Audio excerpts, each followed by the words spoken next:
গত কয়েকদিন ধরে আওয়ামী লীগের মধ্যে এক ধরনের খুশির বন্যা দেখা যাচ্ছে। জনাব খলিলুর রহমান সম্প্রতি তিনি ভারত সফর করেছেন। দেখা গেল আওয়ামী লীগের মধ্যে একটা নিদারুণ উৎসব, উদ্দীপনা লক্ষ্য করা যাচ্ছে।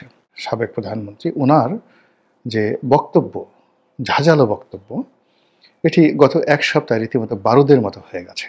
এটা আওয়ামী লীগের নেতাকর্মীদের মধ্যে খুশির বন্যা বয়ে দিচ্ছে। সেটা হলো কলকাতা কেন্দ্রিক যে সকল নেতারা ইন্টারনেটে বড় বড় কথাবার্তা বলেন, তারা আওয়ামী লীগের সম্ভাব্য প্রার্থীর তারা তালিকা তৈরি করছেন, মনোনয়ন তৈরি করছেন। অ্যাজ ইট ইজ যে সামনে যে ইলেকশন আসছে, সেই ইলেকশনে আওয়ামী লীগ পার্টিসিপেট করবে under the leadership of Sheikh Hasina or Sajeeb Wazed or anybody.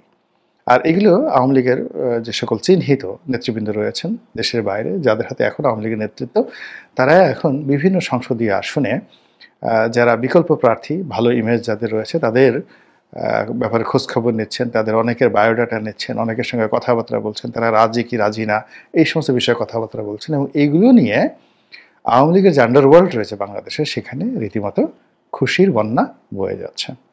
তো বোঝার চেষ্টা করুন যে বাংলাদেশের এখন যে শ্বাসরুদ্ধকর একটি অবস্থা, সব কিছুর মধ্যে একটা থমথমে অবস্থা, সেই অবস্থার মধ্যে বেগম যে অসুস্থ, তারেক রহমান সাহেব আসতে পারছেন না, তখন আওয়ামী লীগের এই যে খুশির বন্যা, এর মধ্যে আপনি কী ইঙ্গিত খুঁজে পান? চিন্তা করতে থাকুন, ভাবতে থাকুন, আর দেখতে থাকুন যে এই বাংলায় কী কী ঘটে আগামী দিনগুলোতে।